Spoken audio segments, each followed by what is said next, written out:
साहब, मुझको एक प्रश्न है तो पूछना आपसे है कि आप हमेशा मैं के बारे में बताते हैं कि मैं चेतन हूँ, लेकिन गीता के अध्याय 8 के 6वां में मैं को जो है, मैं के बारे में बताया गया है कि मैं परम पुरुष परब्रह्म राम कृष्ण नारायण विष्णु वासुदेव आत्मा में बसते हैं, यह अविनाशी है। तो शरीर, स्थूल शरीर में जीव जड़ प्रकृति है, सूक्ष्म शरीर में जीव आत्मा है, कारण शरीर में चेतन प्रकृति है, और मैं जो है परम पुरुष परमेश्वर, यह अविनाशी आत्मा में वास करता है। इसका क्या अंतर है?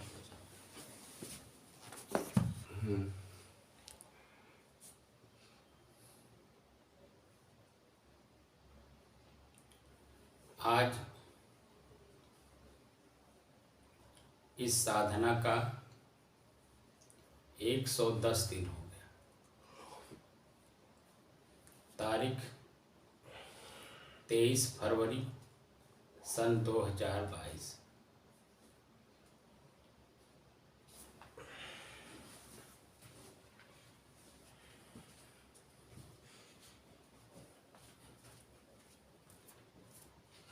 अध्यात्म और स्वाध्याय,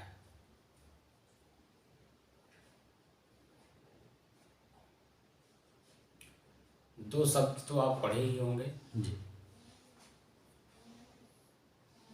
क्या इनका हमारे ऋषि महर्षि या विद्वत जन अध्यात्म और स्वाध्याय जो शब्द हम लोगों के बीच में दिए हैं, उसके बारे में पूर्ण जानकारी है कि नहीं आपको? नहीं। तो पहले तो एक एक करके दोनों को जान लीजिए। जी।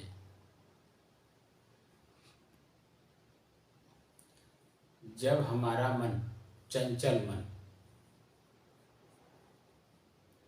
1 मिनट में कई बात को सोचने वाला मन, जब वह सबसे पहले तो एकाग्र हो, चंचल ना हो।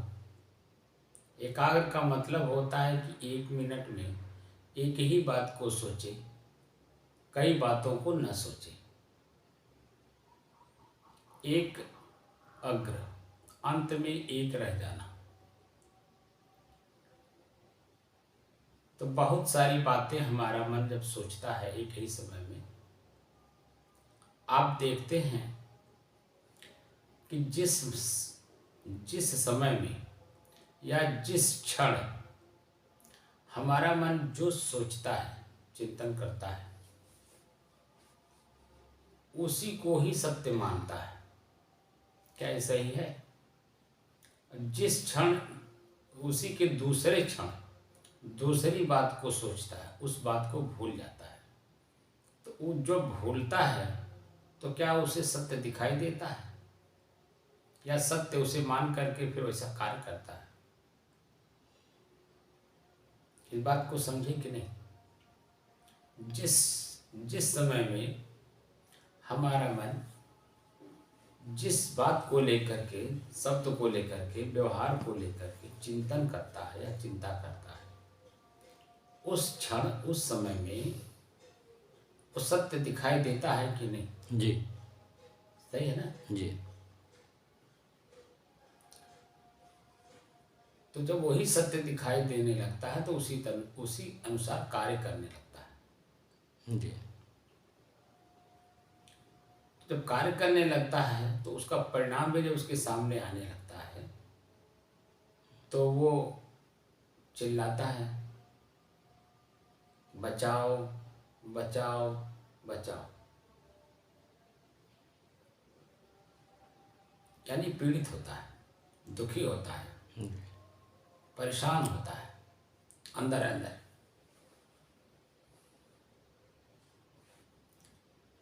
तो उसीलिए ये कहा जाता है सबसे पहले तो आप अपने मन, चंचल मन को एक समय में कई बातों को सोचने के बजाय एक बात को सोचिए, क्योंकि आपके शरीर के अंदर में अनेकों प्रकार की बुराइयां हैं। और शरीर कितने प्रकार का है मैंने बताया था। शरीर 3 प्रकार से होता है: स्थूल शरीर, सूक्ष्म शरीर और कारण शरीर। कारण शरीर में कुछ भी नहीं है। कारण शरीर से ही सूक्ष्म शरीर और स्थूल शरीर दोनों कुछ महसूस हो रहे हैं। अगर कारण शरीर न रहे तो स्थूल शरीर का कोई अस्तित्व नहीं है और ना ही सूक्ष्म शरीर का कोई अस्तित्व है। कारण शरीर को ही चेतन, आत्मा, जीव, परमात्मा, वह एक स्थिति है। उस स्थिति में जब रहता है तो ऐसे नाम उसके बदल जाते हैं। हम चंचल हैं, कुछ का कुछ कर रहे हैं, यानी वासना से ग्रसित हैं, तो उसे जीव कहा जाता है। अपनी वासना यानी अपना दुख अपने को समझ में आ गया कि मेरा दुख क्यों है, उस दुख से छुटकारा पाने का जो भाव जगता है उसे आत्मा कहते हैं। यानी अपने आप का बोध होता है कि मैं ये क्या कर दिया। जब कोई काम गलत हो जाता है और उसका परिणाम आपके सामने आता है तो ये महसूस होता है ना अंदर में जी। ये मैंने क्या कर दिया जी। उस समय में जब आपकी स्थिति होती है वही स्थिति आपकी आत्मा की होती है, यानी अपने आप का कि मैं ये क्या कर दिया। और जब उसको जो परेशानी, दुख, पीड़ा, अंग्रेजी में प्रॉब्लम कहते हैं, जो प्रॉब्लम आपके जीवन में आया हुआ है, वर्तमान में महसूस हो रहा है, आप उसे जान गए, समझ गए, देख लिए, तो उससे अपने आप को छुड़ाने का प्रयास कर रहे हैं। और जब छुड़ा करके अपने आप को उससे अलग कर लेते हैं तो वही परम आत्मा हो जाते हैं। परम माने श्रेष्ठ, आत्मा माने स्वयं।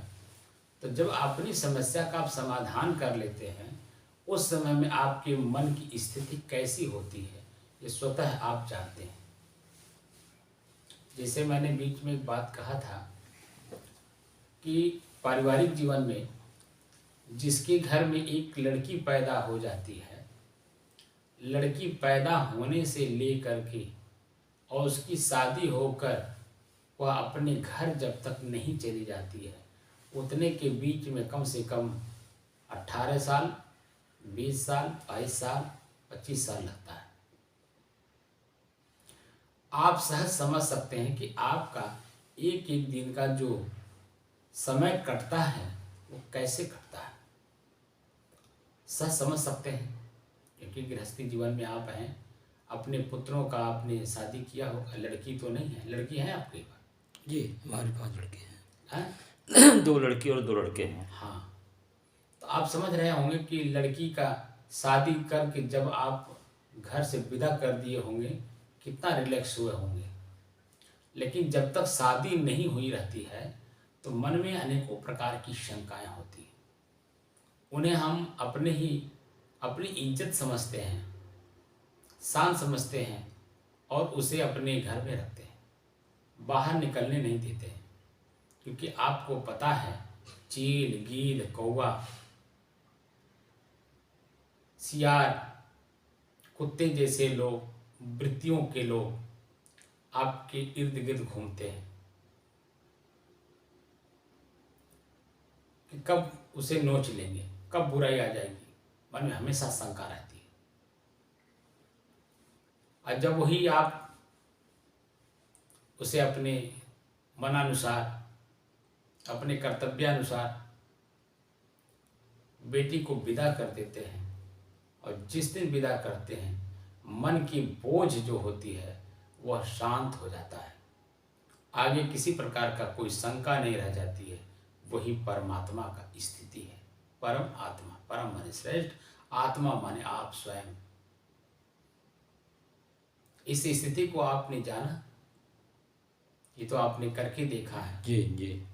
वह स्थिति जो जिस दिन आपकी बेटी विदा हुई थी, नाच बात चले गए, आप रिलैक्स हो गए कि नहीं? जी। वह स्थिति, बात को समझिए, उस स्थिति को आप क्या कहेंगे? उसको कोई शब्द में आप कह पाएंगे? नहीं। वैसे ही हमारे जीवन में एक नहीं अनेकों बेटियां हमारे जीवन में हैं। बेटी का मतलब दुख, पीड़ा। जब तक वो पीड़ा हमारे जीवन से एक एक करके आप निकालेंगे नहीं, एक को सिर्फ निकाल करके देखिए, और वो देखने की दृष्टि से देखिए, क्योंकि आपको उसके बारे में जानकारी दी नहीं गई थी, इसलिए जो वो स्थिति थी उस समय की, आप महसूस तो किए, लेकिन आप बयान नहीं कर सकते शब्द में कि मैं कितने बड़े बोझ से अपने आप को हल्का किया हूं। बात सही है गलत? जी। तो वो स्थिति जब आती है तो वो शब्दों में बयान नहीं किया जा सकता। वही स्थिति स्वाध्याय से प्राप्त करना है, अध्यात्म से प्राप्त करना है, क्योंकि व्यवहार और परमार्थ दो क्षेत्र हैं, परमार्थ और अध्यात्म। परम अर्थ, परम माने श्रेष्ठ, अर्थ माने प्रयोजन। परम प्रयोजन क्या है मानव जीवन का, जानते हैं? नहीं। शांति। जी। आपकी अपनी इंद्रियां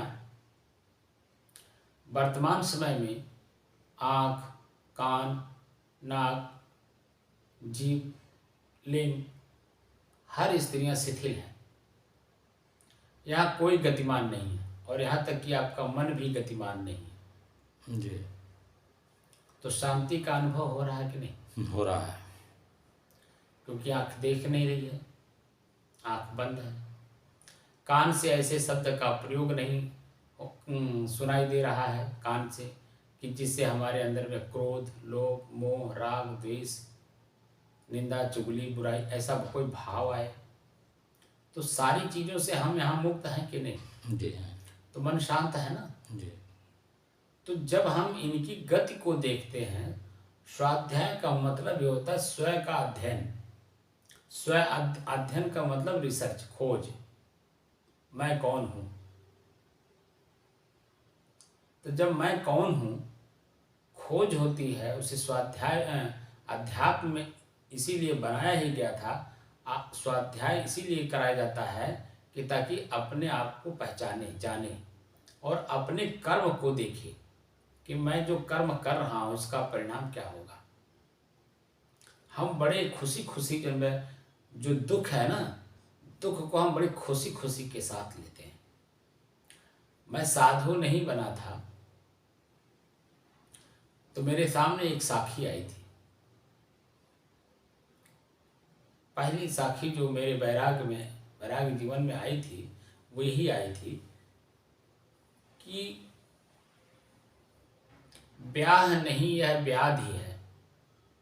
क्या है? ब्याह नहीं है, व्याधि है। ब्याह नहीं, यह व्याधि है, सकहु तु जाहु बचाए, और पायन बेड़ी परतु हैं, ढोल बजाए बजाए। जी। अब ये साखी क्या कह रही है? सही कह रही है। सही कह रही है। सही कह रही है। हम बताइए, दुखों का अंबार हम अपने जीवन में स्वयं ग्रहण करते हैं, और वो अभी ढोल बजा बजा के। जी। बात समझ रहे हैं? अब इसमें तो बहुत सारी बातें लिखी हुई हैं। जी।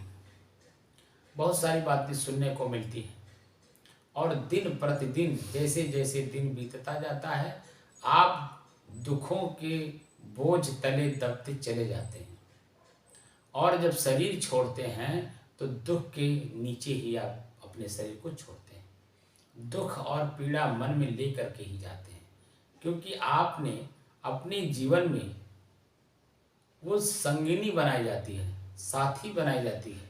उसका उपयोग किस रूप में आपने किया, उसका जो परिणाम है आपके साथ रहता है। क्योंकि ये जीव व्यवहार में एक दूसरे के सहयोग बिना चल नहीं सकता है, इसीलिए समाज बनाया गया था। तो स्वाध्याय जितने लोगों ने किया, अध्यात्म में आकर के आत्मा के अध्याय का अध्ययन करना, आत्मा के अध्याय का अध्ययन करना, ये अध्यात्म है। आत्मा शब्द का अर्थ होता है स्वयं का, और स्वाध्याय का अर्थ भी स्वयं का अध्ययन होता है। तो जब हम अपने आत्मा का, अपने आप का, स्वयं का हम खोज करना शुरू करते हैं तो व्यवधान कितने आते हैं। सबसे पहले तो शरीर ही हमारा व्यवधान है। भूख, प्यास, ठंडी, गर्मी और जो कुछ भी हमें महसूस होता है शरीर के द्वारा ही होता है। हमारा मन पहले से ही चंचल है, इसी शरीर में आसक्त है। आसक्ति क्यों होती है? बार बार का कर्म जो अभ्यास में आ जाता है, जो अभ्यास दुख और पीड़ा देती है, वो उसी को आसक्ति कहा जाता है। कि देख रहा है कि दुख और पीड़ा इसी कारण हो रहा है, लेकिन फिर भी नहीं छोड़ पा रहा है। मैंने आपसे बताया था ना, आनंद, सुख और मोक्ष क्या है। जी क्यों चौधरी साहब? जी बताया था ना? बताए थे, लेकिन अभी जो है जैसे मोक्ष का है, आनंद का है, तो कुछ जो सब आपस में मिल जाते हैं, जिसे उसमें भेद करने में थोड़ा सा दिक्कत होता है। आप समझिए मैं क्या कह रहा हूँ। दो इंद्रियां, दो मन, दो शरीर एक साथ एक भाव में घर्षण समझ रहे हैं ना? आपस में टकराहट। तो टकराहट भी कई तरह से होती है। एक डायरेक्ट होती है जो चुभती है, एक धीरे धीरे होती है जो गुदगुदी होती है। तो दो इंद्रियां, दो मन, दो शरीर एक साथ एक भाव में घर्षण का होना, जिसे गुदगुदी कहते हैं। आपके शरीर से अभी हमारे अंगुलियों का टच हो, और आप जहां जहां भी हम टच करेंगे तो आपको गुदगुदी महसूस होगी, और उसी से आप हंसते हैं। कभी आपके मित्र आपके शरीर में टच किए हैं कि नहीं? हाथ पे, क्या हाथ के नीचे जो क्या बोलते हैं, कांख बोलते हैं, कांख पे आप दूसरा कोई अगर उंगली लगा देता है तो बहुत तेज हंसी आती है, गुदगुदी होती है। ये स्थिति होती है। तो दो इंद्रियां, दो मन, दो शरीर एक साथ एक भाव में घर्षण का होना, जिसे गुदगुदी कहते हैं। लेकिन मेरा मस्तिष्क भ्रम से मानता है कि इसमें आनंद मिल रहा है। ये भ्रम है, जो कि वो गुदगुदी है, क्योंकि वो आपका शरीर आपसे जुड़ा हुआ है, इसीलिए महसूस होता है। अभी दो मांस के टुकड़े अलग अलग आपस में रगड़िए, या हाँ, दो मांस के टुकड़े आपस में रगड़िए, आप देखेंगे आपको कुछ महसूस नहीं होगा, क्योंकि वो शरीर से जुड़ा हुआ नहीं है, आपके शरीर से अलग है। तो शरीर मेरा है, मैं शरीर हूँ नहीं, लेकिन मेरे इस शरीर में मैं हूँ। तो कण कण में मेरा चेतना है ना, इस शरीर में पूरे कण कण में मेरी चेतना है।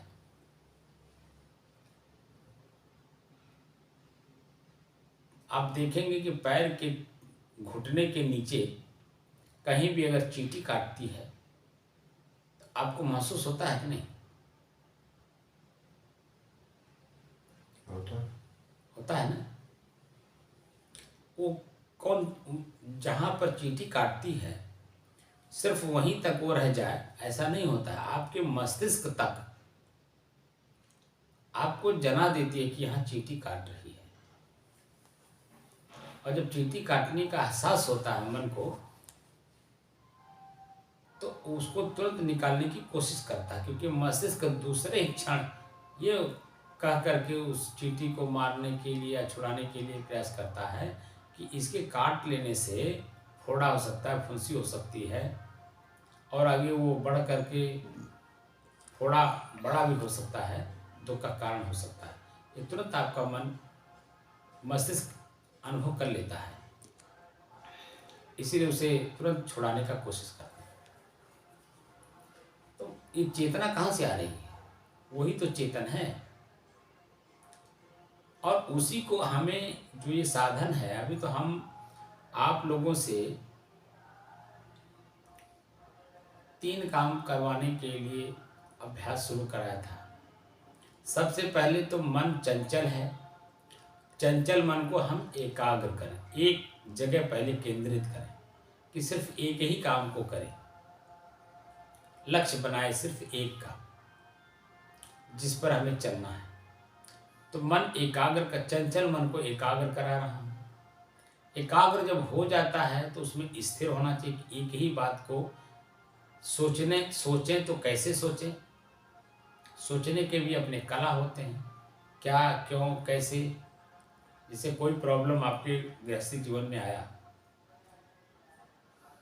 तो जब कोई परेशानी प्रॉब्लम आ गई तो उसे आप तर्क देते हैं ना अपने मन से कि ये कहाँ से आया, कैसे आया, ये जाएगा कैसे, ये परेशानी दूर होगी कैसे, दूर होगी तो कितने दिन में होगी, कब होगी, कैसे होगी। इन सभी प्रश्नों को अपने मन मस्तिष्क में आप उभारते हैं। और फिर मन मस्तिष्क ही, अगर आप मैच्योर हैं, जैसे इस समय में आप मैच्योर हैं, जितने लोग बैठे हैं सब मैच्योर हैं, यानी 20-30 का जो अवस्था है वो सब पार कर गए हैं, 40 की अवस्था भी पार कर गए हैं, 50 की भी। तो आपको पता चल जाता है कि ये जो परेशानी आई है ये कहाँ जाने से, किसके पास अपनी बात को कहने से हमारा परेशानी दूर हो सकता है। आप वैसे चले जाते हैं, उनके पास अपनी बात को कह देते हैं, चाहे वो लिखित रूप में दें चाहे मौखिक रूप से कहें। अपनी बात को कहने से वो उनके पास जो सॉल्यूशन होता है वो तुरंत लागू कर देते हैं, और लागू करके आपके मन को ढाढ़स बधा देते हैं कि जाइए आपका काम हो जाएगा। जब तक आपका मन संकित रहता है कि जब तक आपका काम हो ना जाए, उसको वॉच करते हैं, देखते रहते हैं, और जब वो काम हो जाता है मन अपने आप में रिलैक्स हो जाता है, शांत हो जाता है, उसमें किसी प्रकार का कोई प्रश्न नहीं रह जाता है। तो जब प्रश्न नहीं रह जाता है तो आगे की स्थिति वो होती है, वही अपनी चेतना का है। क्योंकि प्रॉब्लम था नहीं, मन शांत था, प्रॉब्लम आ गई, परेशानी आ गई, उसे आपने देखा। किससे देखा? मन से देखा। मन ने अपने उसी परेशानी को अपने जीवन से निकालने का संसाधन प्रयोग किया। क्या, क्यों, कैसे? चित्त का। चित्त ही एक ऐसा साधन है, उसमें अनुसंधान करता है, खोज करता है। और जब खोज कर लेता है तो एक निश्चय कर देता है कि इस कारण से ये आया था, इस कारण से ये निवारण होगा, और इसको इसी तरह से कर दिया जाए तो ये अपने आप में हम संतुष्ट हो जाएंगे। तो बुद्धि, वही निश्चय हो जाना बुद्धि का काम है। और जब बुद्धि में निश्चय हो जाता है तो उसी तरह से कर्म हो जाता है। तो कर्म करने के बाद जब वह परेशानी आपके जीवन से दूर हो जाती है तो आप देखेंगे कि मन एकदम शांत हो जाता है, आगे किसी प्रकार का कोई चिंता नहीं रह जाती है। जैसे बड़े बड़े मैं उदाहरण दे रहा हूँ, बेटा बेटी का जो शादी है, जब तक शादी नहीं हो जाता है तब तक अनेकों प्रकार के मन में शंकाएं रहती हैं कि नहीं। भले उन्हें आप पढ़ाते लिखाते हैं, खिलाते पिलाते सुलाते सब कुछ करते हैं, लेकिन मन में शंका रहती है कि नहीं। आप लोग तो पिता हैं, अपने घर की परेशानी को आप देखते हैं ना जी। तो जब तक वो दूर नहीं हो जाता तब तक आप सारे काम को छोड़ करके उसी को दूर करने में लग जाते हैं। सही है कि गलत? जी सही है। और जब वो दूर हो जाता है तो मन उस समय की स्थिति कैसी होती है, शब्दों में बयां कर पाएंगे आप? नहीं। क्यों चौधरी साहब? नहीं। ये जो साधन है, हमारे ऋषि महर्षि हमारे आपके पूर्वज ही तो हैं, वो भी तो गृहस्थ में थे। वो कोई आकाश से उतर के थोड़ी आए थे, वो भी माता पिता के द्वारा पैदा हुए, समाज में जी रहे थे। समाज की बुराइयों को उनको समझ में आया, उन्होंने अपने खुद की बुराइयों को देखा। आप वेद काल में देखिए, उसमें कोई ब्राह्मण नहीं है, कोई क्षत्रिय नहीं है, कोई शूद्र नहीं है, सब समान रूप से थे।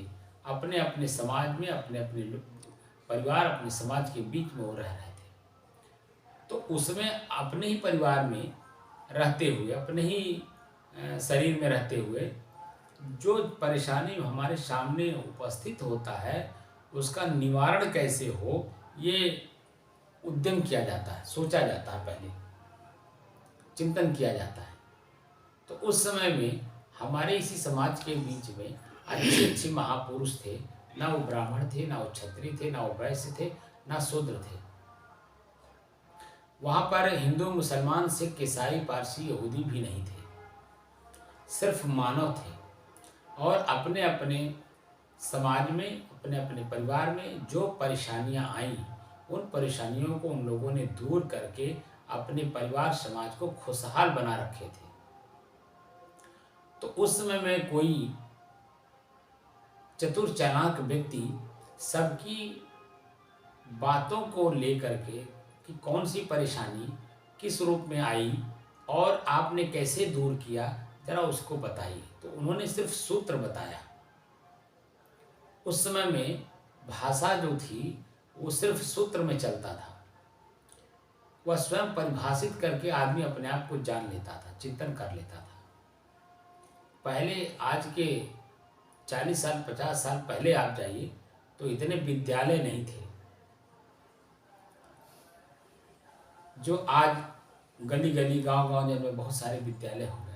अब सभी लोग पढ़े लिखे हो गए लोग, लेकिन वास्तविक स्थिति जो पढ़ने लिखने का महापुरुषों ने चलाया था, वो स्थिति कोई जान ही नहीं पा रहा है कि क्यों हम पढ़ लिख रहे हैं, हमें क्यों पढ़ाया लिखाया जा रहा है।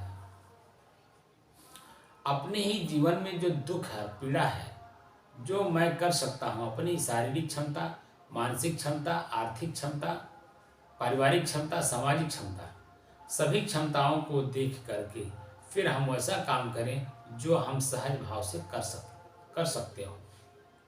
तो आपके जीवन में ना सामाजिक, ना पारिवारिक, ना शारीरिक, ना आर्थिक, ना मानसिक किसी भी प्रकार की कोई तनाव, कोई दुख, कोई पीड़ा नहीं आएगी। जब हम इस तरह से एनालिसिस करके अपने जीवन को में जो मैं कार्य कर रहा हूँ या मेरे परिवार के लोग जो कार्य कर रहे हैं, उसी कार्य में हाथ बटाना, उनसे मैं मानसिक रूप से ताकतवर हूँ तो उससे अलग हो करके कोई कार्य करना, ये इन सब चीज़ों को एनालिसिस करके काम करने के लिए पढ़ने पढ़ाने की बात कही गई थी और इसीलिए इसको शुरू किया गया था। कोई भी आदमी जो काम कर रहा हो उसे और बढ़िया से करे। पहले के ज़माने में कोई जाति नहीं हुआ करती थी, सभी मनुष्य थे, समाज में रहते थे। अपनी शारीरिक क्षमता, मानसिक क्षमता, आर्थिक क्षमता, पारिवारिक क्षमता, जिस तरह की क्षमता थी, जो प्रॉब्लम थी, उसी अनुसार अपना अपना कर्म करके अपनी परेशानी को लोग दूर करते थे। तो जो कर्म किए, कर्म के अनुसार उनका नाम पड़ गया। अब धीरे धीरे धीरे धीरे उसी को जाति का आधार दे दिया गया। जाति शब्द का मतलब जन्म से होता है। जन्म हम मनुष्य जीवन में लिए हैं, हम सिर्फ मनुष्य हैं। नाम इसलिए लिया बनाया रखा जाता है किसी का, ताकि उसे एक व्यक्ति को ही सिर्फ बुलाया जा सके। हे मनुष्य अगर कह करके बुलाया जाए तो मनुष्य हम सभी लोग हैं, तो सभी लोग एक तरह ताकने लगेंगे, अपना अपना काम छोड़ करके लगेंगे दौड़ने। लेकिन जब व्यक्तिगत किसी का नाम रख करके, एक सांकेतिक भाषा है, नाम संकेत करके बुलाया जाता है। हे राम अवतार बाबू, हे राम प्रताप चौधरी जी, हे रामदीन मौर्य जी, हे जयप्रकाश चौबे जी, यही क्या है? एक संकेत है। अगर मैं सिर्फ एक शब्द कहूँ, हे मनुष्य हमारी बात को सुनो, हे मनुष्य दौड़कर हमारे पास आओ, तो सभी लोग दौड़ने लगेंगे। लेकिन जब हम एक नाम लेकर के पुकारेंगे, तो जिसका हम नाम लेकर के पुकारते हैं वही सिर्फ आता है। यहाँ मूल रूप से हमें सांकेतिक भाषा में हमारे पूर्वज उसी चीज को इंगित किए हैं जो हम हैं। वेद काल हमारा बेस है, हमारा जड़ है। वेद के बाद श्रुति, स्मृति और उपनिषद और तरह तरह के ग्रंथ बने, वह हमारा शाखाएं हैं।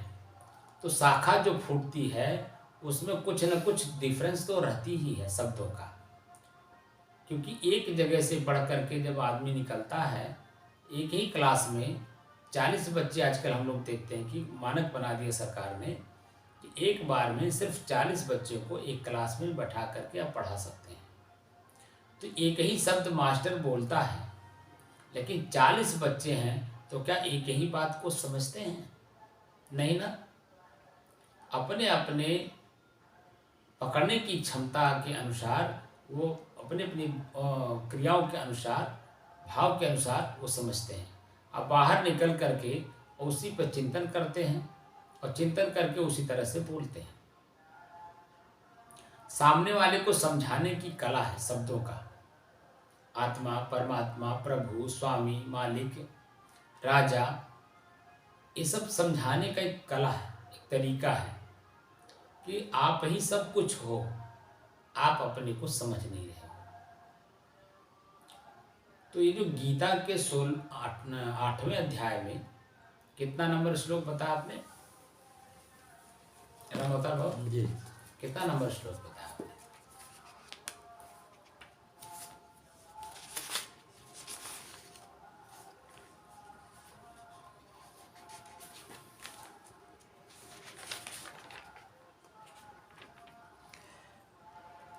आठ का छठवां। 8 का 6वां जी, 8 अध्याय का 6वां से क्या लिखा उसमें, जरा अपने खुद बोलिए। मैं के बारे में जो आप बताते हैं कि मैं चेतन हूँ, हाँ, तो इसमें कहता है कि मैं जो है ये परम पुरुष, पर ब्रह्म मैं हूँ। हाँ, तो परम पुरुष, पर ब्रह्म, ये ना मैं परम आत्मा हूँ। इसके उल्लेख में दिया जाता है कि परम पुरुष होते कौन हैं, तो इसमें है कि राम, कृष्ण, नारायण, विष्णु, वासुदेव आत्मा में बसते रहते हैं। हाँ, वही अब वास है ना। करते हैं, यह अविनाशी। तो ये जो सांकेतिक भाषा है, राम, कृष्ण, हाँ, नाम है। हाँ जी, नाम साहब, है। अब जी। इनको आप समझिए, राम किसे कहते हैं? अब नाम हो गया राम। हाँ, और जी, वो तो संकेत हो गया ना। जी। उस संकेत आप किसी शरीर को मत लीजिए हम्म। कि राम अयोध्या में पैदा हुए थे, कृष्ण मथुरा में नहीं, पैदा एक हुए नाम थे। हो गया, समझिए, नाम हो गया। एक सांकेतिक भाषा है। हम्म, तो संकेत में आप समझिए कि राम कहते किसे हैं? हम्म, यह सरमनते, इस शरीर में जो रमण करता है, हम्म, शरीर में, इसको पूर्व भी कहा गया है, गांव इसको कहते हैं आप लोग। गांव में जो इस निवास करने वाला है, उसी को कहा जाता है राम। ये सांकेतिक भाषा है। राम, राम शब्द से तात्पर्य ही चेतना से है। कृष्ण शब्द से भी यही तात्पर्य है कि अपनी चेतना को समझिए। पर ब्रह्म, पर माने ब्रह्म से ऊपर, पर ब्रह्म। तो ब्रह्म किसे कहते हैं? ये ब्रह्म स्थिति, ये देखिए, जैसे जैसे मन शांत होता जाता है, तो शांत होने के बाद अलग अलग अनुभव होता है ना। जी। जैसे आप लोग यहाँ बैठते हैं तो बैठते ही आप लोग जैसे मन शांत होता है तो नींद में आ जाते हैं, चेतना में रहते नहीं। हम तो देखने की कला न सिखा रहे हैं कि देखिए, जी तो देखने के पहले आप लोग सो जाते हैं, यानी अपने मन को ही सुला देते हैं। देखने की कला में कहाँ रहते हैं? तो जब देखने की कला में रहेंगे तो ये चिंतन करवा रहा हूँ ना, चिंतन, जी चिंता नहीं करवा रहा हूँ। चिंता और चिंतन दो स्थिति होती है। जी तो जब हम यहाँ चिंतन करने की कला सिखा रहे हैं, यानी देखने की कला सिखा रहे हैं, बुराई को देखिए और अच्छाई को देखिए, और दोनों को जानने वाला, समझने वाला, उसका प्रयोग करने वाला कौन है? तो आपका मन है। तो मन कौन है? मन को कौन जानता है? तो चित्त है। उसके बाद चित्त के बाद कौन है? बुद्धि है। बुद्धि के बाद कौन है? कर्म है, अहंकार है। तो इनसे परे ना आपको जाना है। 5 इंद्रियां और 5 आपके अंतःकरण, 4 शब्द, स्पर्श, रूप, रस, गंध। 5 इंद्रियों के 5 विषय। आँख का विषय क्या है? रूप देखना। कान का विषय क्या है? शब्द सुनना। जीभ का क्या है? स्वाद। चमड़ी का क्या है? इंद्री का स्पर्श विषय। तो ये 5 विषय और फिर 4 अंतःकरण, मन, चित्त, बुद्धि, अहंकार। ये हमारे शरीर में जो जुड़े हुए आँख, कान, नाक जो भी हैं, ये अपने से नहीं चलते हैं, ये मन के द्वारा चलते हैं। मन किसके द्वारा चलता है? चित्त के द्वारा। चित्त किसके द्वारा चलता है? बुद्धि के द्वारा। बुद्धि किसके द्वारा चलता है? कर्म के द्वारा। इसी में हम लोग ओतप्रोत है ना, इससे हम बाहर जा ही नहीं पा रहे हैं। जब इससे आप पार ब्रह्म का मतलब ही होता है कि अपने ही चीज़ों से अपने आप को अलग कर लेना, पार कर लेना। जैसे नदी पार करना शब्द प्रयोग करते हैं कि नहीं? जी समुद्र पार जाना प्रयोग करते हैं कि नहीं? जी तो जब पार हो जाते हैं नदी से, नदी कितनी चौड़ी है, कितना उसमें पानी है, कितना धार है, उसको देख करके मन शंकाशील होता है कि नहीं? और लेकिन जब पार हो जाते हैं तब कैसा लगता है? चाहे आप तैर करके पार होइए हाँ, तो अकेले, संतुष्ट। या आप नाव का सहारा लीजिए। एक नाविक का बात मान करके नाव पर बैठ जाइए, आप सहज रूप से पार हो जाएंगे। नाविक यहाँ गुरु है, नाव यहाँ समाज है, यानी उनका सत्संग। नाविक बोलता नहीं है। देखिए अपना काम, उसको कितना चिंता रहती है कि मेरे नाव पर अनेकों लोग बैठे हुए हैं, और अपनी बुद्धि का प्रयोग करता है, जो उसने पहले से, बुद्धि का मतलब निश्चय कर रखा है, क्योंकि वो भी बचपन से सीखता है अपने से बड़े बुजुर्गों से, धीरे धीरे सीखता है। सीखते सीखते पहले डोंगी नाव चलवाई जाती है उससे, अकेले उसको ले कहा जाता है जाओ ये कर आओ, वो कर आओ, ऐसा कर आओ, उसी से वो पानी में तैरता है डोंगी नाव से। और जब डोंगी नाव चलाना वो सीख जाता है बच्चा, तब उसको धीरे धीरे अपने साथ उसका अभ्यास करवाता है नाविक, और धीरे धीरे वही आगे चल करके वो पारंगत हो जाता है। तो जो नाविक आज वो चला रहा है, बड़ी से बड़ी बाढ़ में आपकी नाव को ले जा करके पार कर देता है, कितनी धार रहती है। आप लोगों को तो सहज समझ में आ जाना चाहिए कि कई बार आप लोग नाव से नदी उतरे भी होंगे जी तो उसमें आप देखे होंगे कि बाढ़ में जब नाव चलाई जाती है तो कितना शंका रहता है, कितना भय रहता है। जितने भी लोग बैठे रहते हैं सभी लोगों के मन में भय रहता है, लेकिन एक प्रकार से संतुष्टि भी रहती है कि नाविक हमारा जो नाव चलाने वाला है वो पारंगत है, वो बच्चा नहीं है, वो बुजुर्ग है, उसका दिमाग काम करेगा। वह कैसे कैसे आप देखते हैं धार में ले जाए, धार में चलाता है तो कहाँ शुरू करता, कहाँ ले जा करके नहीं उठाता है, आप लोगों को उस पार करता है। सामने पाट है, सामने उस पार घाट है, लेकिन घाट दूर से ले आता है और ले जा करके वहाँ आपको खड़ा कर देता है, उतार देता है। ऐसे ही ये सत्संग है। गुरु नाविक है, उसे पता है कि हमें कहाँ आपको लेके जाना है, कहाँ ले जा करके पार उतारना। तो पार ब्रह्म, ब्रह्म अपने, ब्रह्म माने चेतना, पार नहीं पर है। अरे भाई पर ही है, तो पर मतलब ही पार होता है। पर ब्रह्म है। किससे पर? पर मतलब जो नीचे बुराइयां हैं इनसे पार हो जाना, तब ना आप पर ब्रह्म होंगे, अपनी चेतना का बोध होगा। ब्रह्म से तात्पर्य चेतना से है। ब्रह्म के बारे में आप बता रहे थे, हम पूछे थे ब्रह्म क्या है। तो ब्रह्म जो है जो कभी नाश ना हो, वही बात भाई, वही बात कह रहा हूँ। और उसका रूप जीवात्मा, अध्यात्मी नाम से है जीवात्मा। हाँ हाँ, तो आप कंफ्यूज न होइए एक श्लोक पढ़ करके, क्योंकि उसकी एक ही बार व्याख्या, वो शब्द ही रख दिया गया है, उसका व्याख्या तो किया नहीं जाता है।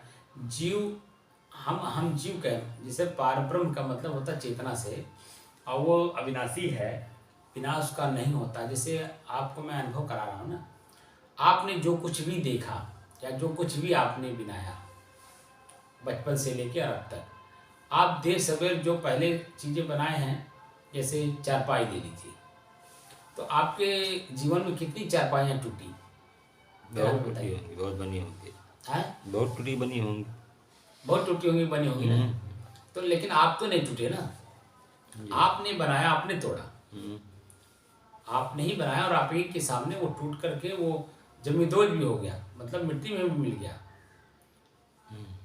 आपकी चारपाई जब टूटी होगी तो कई बार आपने देखा होगा कि लकड़ी न होने के नाते उसी को लगा दिया जाता है आग में, या वो रखे रखे सड़ जाता है, या दीमक खा जाते हैं। तो जमींदोज हुआ कि नहीं? मिट्टी में मिला कि नहीं? तो मिट गई। आपके सामने ही नष्ट हुआ कि नहीं? हो जाता। उसका विनाश हो गया ना। लेकिन आपका विनाश तो नहीं हुआ ना, आप तो उसके जानने वाले, पहचानने वाले, करने वाले उपभोक्ता है। आपका तो नाश हुआ नहीं। आपके अपने शरीर को आप थोड़ा सा पढ़िए, आपकी बचपना कैसे गुजरी। बचपना जो आपका नष्ट हो गया कि नहीं, वो दोबारा इसी शरीर में आप नहीं ले सकते थे बचपना को। बचपना के बाद आपकी जवानी चली गई,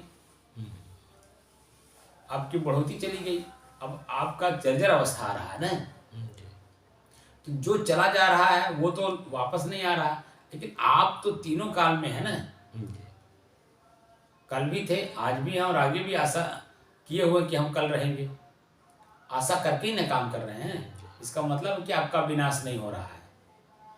विनाश कहाँ हो रहा है? प्रकृति में हो रहा है।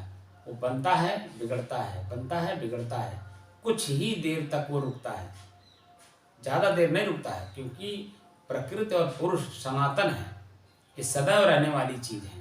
इन्हीं सदैव रहने वाली चीज़ों में हम अपने आप को मिला लिए हैं, दोनों में एक रूपता दिखाई दे रही है, इसीलिए हम दुख भोग रहे हैं। प्रकृति में परिवर्तन है, और परिवर्तन अपने आप को हम मान लेते हैं, हम मान करके दुखी और सुखी होते रहते हैं।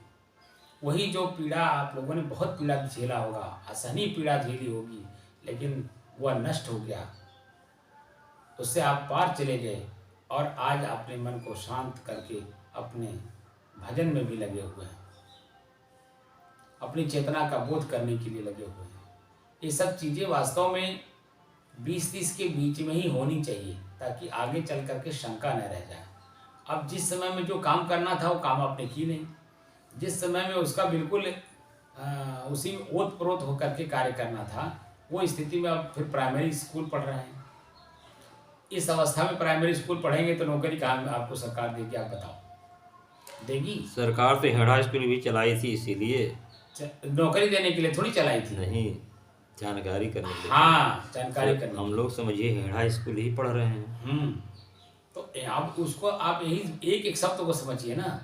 जब एक शब्द को समझेंगे तो जो मिला करके जो छंद प्रबंध बनाए जाते हैं, शब्द को बना करके लिखे जाते हैं ना, किसी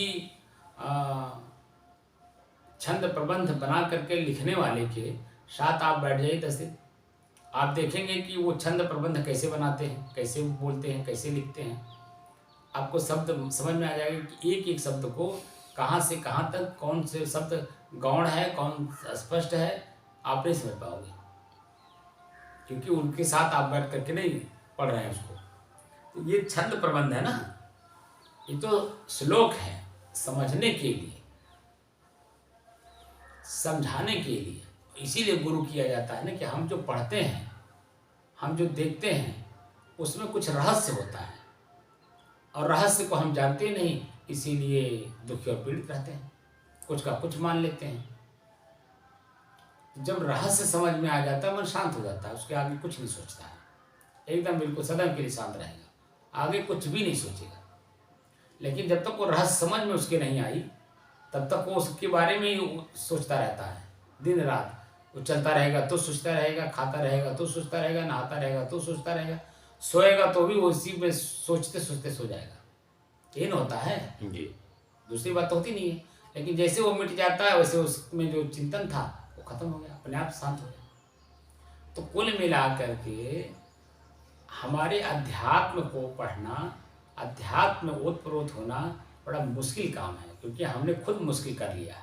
जो आसान था, बहुत आसान था, ये जीवन ही मिली थी आसान करने के लिए, लेकिन हम फिर और कर्म करके उसी को और बढ़ा दिए। इसका उदाहरण जैसे पेंग मारना भी, झलुआ आपने बहुत देखा होगा, बहुत झूला होगा आपने, क्योंकि आप जंगल के सिपाही रहे हैं, दरोगा रहे हैं, तो अपने जंगल में बहुत पेड़ पे झलुआ डाल करके झूले भी होंगे, झुलाए भी होंगे लोगों को। आप देखिए रस्सी डाल करके और कोई पीढ़ा या कोई हेंगा या कोई लकड़ी रख करके उस पर आप झूलते हैं, कई लोगों को झुलाते हैं। तो रस्सी के बाहर और रस्सी के भीतर, तो रस्सी के भीतर बैठने वाले लोग होते हैं, रस्सी के बाहर जो होते हैं वो पेंग मारते हैं दोनों तरफ से, वो उधर से मारेगा पेंग, वो उधर से मारेगा पेंग। तो झलुआ रुकती है क्या? जब तक पेंग मारते रहेंगे तो झलुआ रुकती नहीं है, नहीं चलती रहेगी।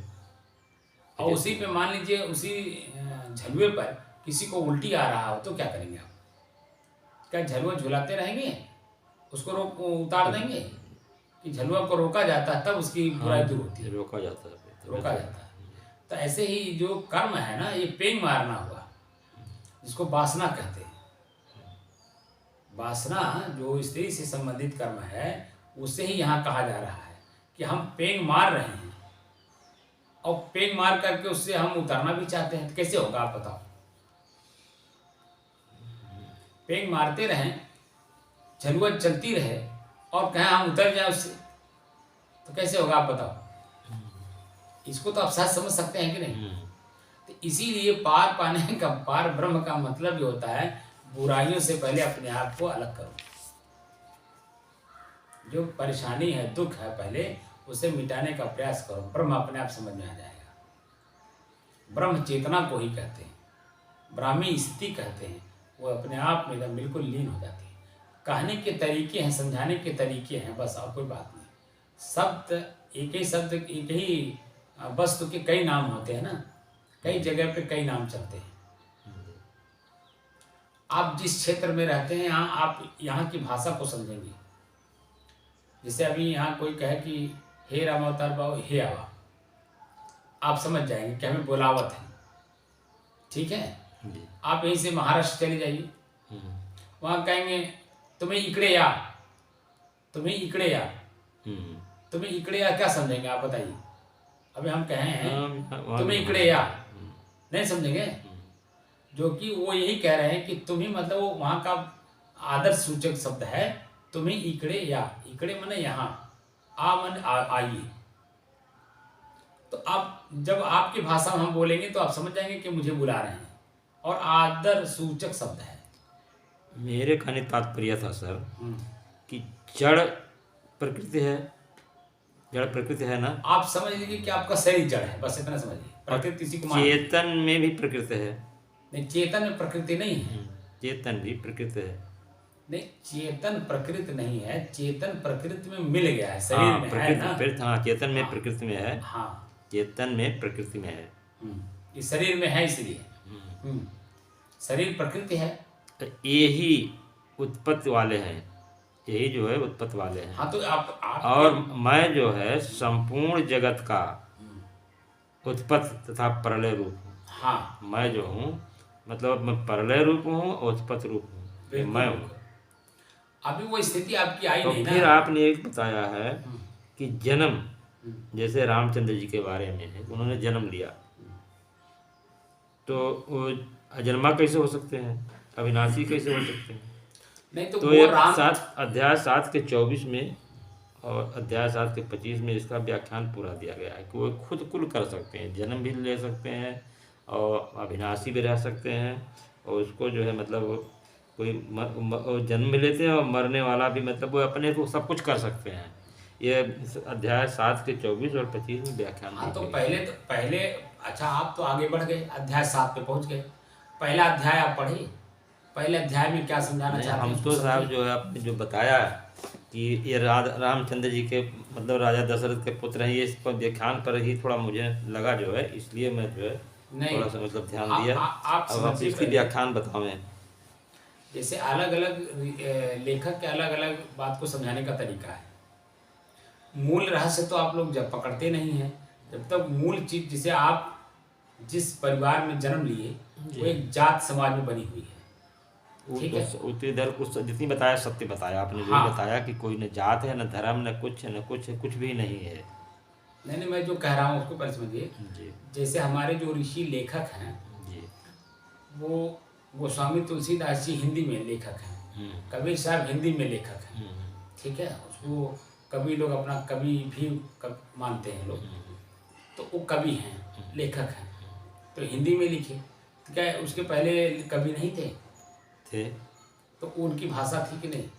ऐसा संस्कृत उनकी भाषा थी। जी तो संस्कृत शब्द का ही अर्थ होता है सम सह कृति। जी सम माने बराबर, सह माने वह, कृति माने कार्य। ऐसा कार्य करना चाहिए जिससे मन पर कोई अच्छा और बुरा का प्रभाव ना पड़े, ठीक है। तो कौन करता है? मनुष्य तो करता है, समय समय से बदलता भी रहता है। अच्छा कार्य को अच्छा और करना चाहता है तो उसमें बुराई भी आ जाती है। बुराई आदमी कर रहा है, समझ में आ रहा है, बुराई को दूर करने के लिए अच्छा कार्य करता है, समझ के करता है तो बुराई में अच्छाई भी ला लेता है।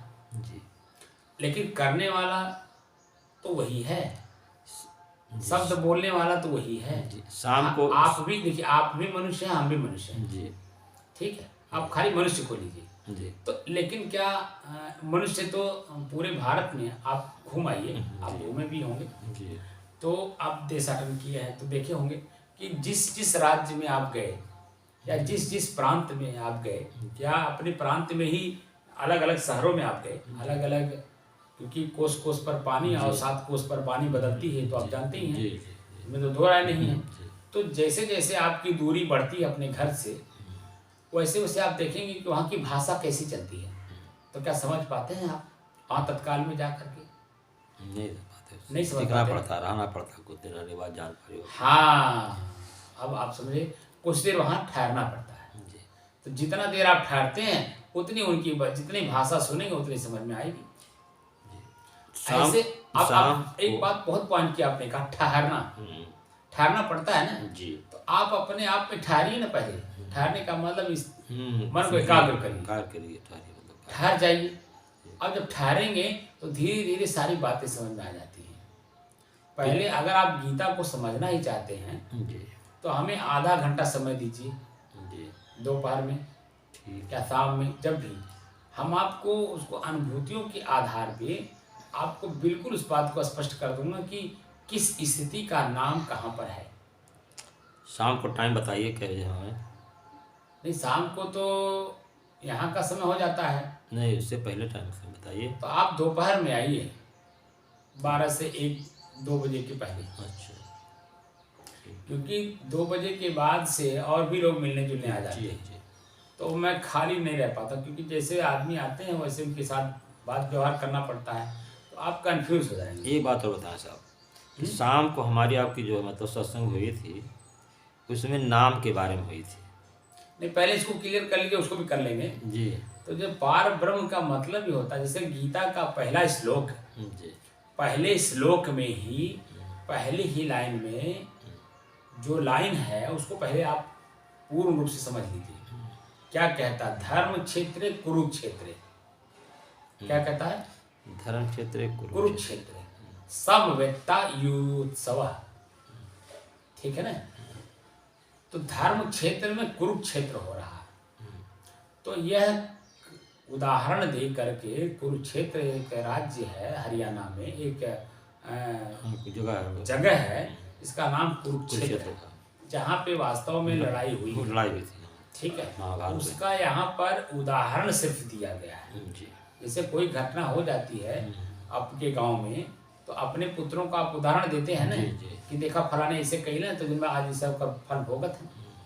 बात समझ रहे हैं? उसी का उदाहरण दे करके यहाँ ऋषि महर्षि संत महात्मा अपने शिष्यों को यानी जिज्ञासुओं को समझाने का प्रयास करते हैं कि आप क्या हो और आप कहाँ कहाँ उलझे हो, कैसे कैसे उलझे हो, किस रूप में उलझे हो, उस उलझन को समाप्त करो। जैसे जैसे आपका समय बीतेगा आपकी उलझनें समाप्त होंगी, तो अंतिम क्षण माने मृत्यु के समय में आपकी स्थिति कैसी होगी, जानते हैं कैसी होती है? एक साखी आती है, जय मरने से जग डरे, पूरा संसार मरने से डरता ना, भयभीत है। जय मरने से जग डरे, मेरे मन आनंद है, मेरे मन आनंद, कब मरी हो कब पाई हो पूर्ण परमानंद। ये स्थिति अपने आप आ जाती है और शरीर बड़े सहज भाव में जैसे सांप कीचुल छोड़ता है ऐसे छोड़ के चल देता है, और कहा जाता है स्वतः अपने आप पे समाहित हो जाता है। वो कहीं फिर जाता आता नहीं है, अपने आप में समाहित हो जाता है। क्योंकि आने जाने का जो संसाधन है ना, वो हमारा मन है, मन ही वहाँ नहीं रहता है। मन वासना को कहते हैं, वासना किसी प्रकार की नहीं। अब वासना इच्छा कल्पना को कहते हैं, मन में किसी प्रकार की इच्छा कल्पना है ही नहीं, एकदम बिल्कुल शांत है, 24 घंटा शांत है। जो उसके सामने मिल जाएगा उसे खा लेगा, जो मिल जाएगा पहन लेगा, मस्त मौला होकर के चलता है। जड़ भरत की कहानी भागवत में आपने सुनी ही हो जी। एकदम जड़वत हो जाता है, बाहरी लोगों की दृष्टि में वो किसी काम लायक नहीं रहता है, निकम्मा उसे मान लिया जाता है। लेकिन वो किस स्थिति में, उसकी मानसिक स्थिति तो सब लोग नहीं पढ़ पाएंगे ना। जिस प्रकार से बिल्ली जो है दूध पी करके जल जाती है, तो माठा भी फूंक कर पीती है, उसी तरीके जड़ भरत की कहानी है। हाँ, तो वही स्थिति आ जाती है कि हम अपने ही कर्म को करते हैं। दूध पीने का मतलब है फूंक फूंक करके, वो जो माठा है इसलिए कि दूध पी करके वह जल चुकी है। हाँ, वो भी सफेद होता है, वो भी सफेद होता है। नहीं, गर्म दूध है, गर्म दूध है। हाँ, तो देखने में, दूर से देखने में सफेद लगता है ना, छाछ भी सफेद है, वो भी सफेद है। तो इसीलिए उसको फूंक फूंक करके पीती कि ये भी जल रहा होगा, क्योंकि उसको महसूस हो रहा है कि ठंडा है, फिर भी वो फूंक फूंक करके पीती है। मतलब यही होता है, फूंक फूंक करके पीने का मतलब कर्म को हम करें लेकिन देख ताक समझ करके करें। फूंकने का तात्पर्य यहाँ ये है। ऐसे ही समवेत्ता शब्द आता है ना, पहले श्लोक में ही पहले ही लाइन में तीसरा शब्द है समवेत्ता। सम माने बराबर, वेत्ता माने देखने वाला। कौन देखने वाला? उसी को तो चेतन कहा गया, वही तो आत्मा है।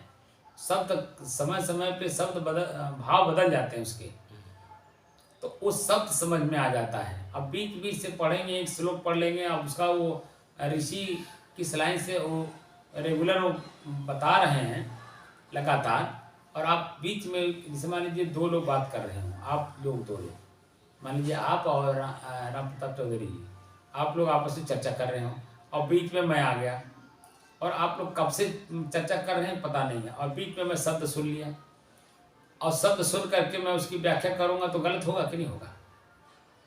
आप बताइए। ऐसे ही है पूरे गीता में ऋषि महर्षि। पहले आप शुरुआत करिए, जहां से शुरू करते हैं वहां से इस बात को समझ करके आगे जब बढ़ते जाएंगे तब पूरी बात समझ में आ जाती है, बीच से समझ में नहीं आती। धर्म क्षेत्र में कुरुक्षेत्र हो रहा है, आपका हृदय धर्म क्षेत्र है, समझ रहे हैं? इसी धर्म क्षेत्र में, आपके हृदय क्षेत्र में द्वंद्व हो रहा है, लड़ाइयाँ हो रही हैं, और अनेकों प्रकार की लड़ाइयाँ हो रही समय समय से। आपका मन द्वंद्वित है, परेशान है, दुखी है, तो इसे अपनी परेशानी, अपना दुख कैसे निवारण करेंगे? तो समवेत्ता, सम माने बराबर, वेत्ता माने देखिए, सुख और दुख को पहले जानिए, जान करके समझ करके तब उसका निवारण करिए, तो आपका मन बिल्कुल शांत हो जाएगा। ये स्थिति तो कोई जानता नहीं है। बीच बीच से जो है हम पढ़ते हैं लिखते हैं, खाली पढ़ते लिखते हैं, तो उससे बात बनती नहीं, याद कर लेने से बात बनेगी नहीं। शुरुआत कोई भी व्यक्ति करता है तो शुरुआत का अंत भी करता है, तो बीच में बहुत सारी बातें शब्द के रूप में बोलता है समझाने की दृष्टि से, हम आप समझते नहीं, तो जब समझेंगे नहीं तो सार बातें निकल के आएगी नहीं। ये बात मूल रूप से आती है कि मूल तत्व है आत्मा अपने आप को जानने का संसाधन क्या क्या हैं, कैसे कैसे हैं, या अपने से अलग होने के संसाधन कौन कौन से हैं। तो जब आप ये दोनों को जान जाएंगे संसाधनों को, तो कब प्रयोग करना है, कैसे प्रयोग करना है, कितना प्रयोग करना है, वो सारी बातें आपको आ जाएंगी। लेकिन पहले इनको अपने से अलग तो करके देखिए। आपके ही घर में बहुत सारी चीज़ें जगह जगह रखी हुई हैं, तो समय समय से उपयोग करते हैं। आपके घर में ट्रैक्टर भी है, आपके घर में पंपिंग सेट मशीन भी है, तो क्या ट्रैक्टर हम रोज चलाएंगे? जब ज़रूरत होगी, जहाँ ज़रूरत होगी, जैसी ज़रूरत होगी, वैसा उसमें हम उसके साथ जोड़ करके और फिर उस काम को करेंगे। आपका शरीर आपका घर है, इसमें अनेकों प्रकार के संसाधन आपके दुखी और सुखी होने के लिए, तो जब जहाँ जिसकी ज़रूरत होती है समय समय से उसका उपयोग किया जाता है। तो समय समय से उपयोग करने से मन में शांति आती है, सुख आता है और शांत भाव भी रहता है। तो मूल रूप से जो मैं समझाने की कोशिश करता हूँ तो आप लोग समझते नहीं, आ करके बैठ करके बस खाली सोने लगते हैं, तो बात समझ में आएगी नहीं। हम कितना भी समझा लें कि पार ब्रह्म, परमात्मा, चेतन, ये सब स्थिति के नाम हैं। कैसे कैसे हमारी स्थितियाँ आती हैं वैसे वैसे समझ में आएगा। अब पहला अध्याय जब पढ़ेंगे तो हमारे अंदर में जो दो चीज़ें हैं, एक अच्छाई की सेना अलग है, एक बुराई की सेना अलग है, और दोनों के मध्य में हम हैं। हमारी दो वृत्तियां हैं, एक जिज्ञासु की वृत्ति, एक समाधान की वृत्ति। तो वृत्तियों को समझाने का कला वहाँ कृष्ण और अर्जुन से दिया गया है। अर्जुन जिज्ञासु हैं और कृष्ण यहाँ समाधान करता है गुरु के रूप में। तो ये दोनों स्थितियाँ हम कैसे समझेंगे? तो कंफ्यूजन रहेगी ही ना। कृष्ण ही परब्रह्म है ना। हाँ, कृष्ण ही परब्रह्म है। हाँ हाँ भाई, परब्रह्म है, क्योंकि उन्होंने, आप देखा होगा बहुत सारी बातें उसमें लिखी चेतन नहीं है, परब्रह्म है कृष्ण। भाई चेतना में ही रह करके परब्रह्म हुआ जाता है। जब तक चेतना आएगी, जैसे आपको अपनी चेतना है कि मैं दुख सुख दोनों से अलग अलग अलग हूँ, तभी तो उसको दुख को दुख समझ करके उसको सुख में बदलने की कोशिश करते हैं। और जब दोनों को जानेंगे नहीं, आप अलग हैं, इस बात को तो आपको एहसास नहीं है, किसी ने बताया नहीं आज तक ले। ये तो इसीलिए नई लग रही है ना ये चीज़ें, कि आप सबके दृष्टा, सबको जानने वाले हैं और सबसे अलग हैं कि नहीं। तो अपने अलग होने का एहसास तो कभी हुआ नहीं, हम सभी में मिल जाते हैं। जो शब्द हमारे सामने आता है हम उसी में ओतप्रोत हो जाते हैं। शब्द को अलग करके व्याख्या कर नहीं कर पाते हैं, उसी में दूध और पानी और चीनी की तरह घुल मिल जाते हैं। और जब पानी और चीनी समझ में आता तो पानी अलग करने की कोशिश करते हैं। जब पानी अलग करने की कोशिश करते हैं तो नीचे आग देनी पड़ती है, पानी और चीनी के नीचे किसी बर्तन में रख करके। और जितना ही आग तेज होगा उतना ही पानी भाप बन करके उड़ जाएगा और चीनी अलग हो जाएगा। तो अब यहाँ अग्नि देने से तात्पर्य है वैराग। वैराग रूपी अग्नि को प्रज्वलित करना होगा कि दो चीजें एक में मिली हुई हैं, दोनों को अलग अलग हम कैसे करें। बात समझ रहे हैं? तो वैराग्य से तात्पर्य घर द्वार छोड़ देना नहीं होता है। तो जल वैराग्य एक स्थिति का नाम है। वैर और राग जब दोनों समझ में आ जाए, जल तो जल जाएगा, लेकिन चीनी और दूध की स्थिति क्या होगी? जल तो जल जाएगा अग्नि लगाने से, हाँ, तो चीनी और दूध में कहाँ? यहाँ पानी और चीनी का उदाहरण दिया गया ना हर जगह। हाँ, पानी दूध का कहीं उदाहरण आप बता दीजिए, कहीं नहीं है। यहाँ बता रहे हैं कि दूध चीनी पानी एक में मिला रहे हैं, नहीं, हम तो दूध और गलती से दूध भूल और गए। पानी तो अलग हो जाएगा। नहीं, हम गलती से भूल गए। अच्छा, उदाहरण जो दिया ठीक है, जाता है ठीक आपके ठीक सामने, ठीक है, हाँ। कि वो तो यही आता है ना कि चीनी और पानी एक में घुल मिल गए हैं। चीनी पानी, ठीक। और अगर उसे हम समझ गए कि अलग अलग करना है, तो पानी को उड़ाना पड़ेगा ना, जी जी, चीनी निकल, तभी तो चीनी अलग होगी, पानी अलग होगा, है कि नहीं? वही से दूध पानी की भी है। नहीं, वो तो दूध पानी जब एक हो जाता तो नहीं, मिठास आ जाती, नहीं, तो ऐसा वही स्थिति नहीं, पर तो ब्रह्म की है। दूध जो है और पानी में अलग करने के लिए आगे पे लगाया जाए तो दूध जल जाएगा, सिर्फ मतलब पानी जल जाएगा, सिर्फ दूध बचेगा, तो वह बन जाएगी रबड़ी। हाँ, तो वो तो खाने में मिठास खोआ, नहीं वही होती। खोआ बन जाएगी। तो वो पार ब्रह्म की स्थिति ही वही होती हाँ, है। खोआ, पार ब्रह्म की स्थिति खोआ हो गया। वही पार ब्रह्म की स्थिति होती है। जी, ठीक है ना? और जहाँ भी बैठे जिसकी पार ब्रह्म की स्थिति हो जाती है, जिसे संत महात्मा कहते हैं, आप देखिए किसी को नहीं लूटता है। आप ऐसे संतों को, आपने शायद पुराने संतों को देखा होगा कि जो पार ब्रह्म की स्थिति में रहते हैं, वो छल कपट वाली भाषा जानते ही नहीं है। वो तो खत्म हो जाता है, तो हाँ, वो अंतिम तो वो बेचारे अपना ही लुटाते रहते हैं। अंतिम चरण हो आपने गया। देखा भी होगा पुराने समय में संतों को, वो अपना ही लुटाते रहते हैं। जी, जैसे मैं ही यहाँ लुटाते रहता तो लोग हमें को बेवकूफ़ मानते हैं। नहीं, हमारे लालदास का एक चेला था यहाँ पे, वो मास्टर को बुलाते थे, तो वो वहाँ का ईंटवा कराने वाला था। तो वो जब यहाँ पर उनका लालदास जी का शरीर छूट गया, तो उसके बाद जरज को बंद कर दिया। एक काव है, भजन जैसे निकाला जा सकता है।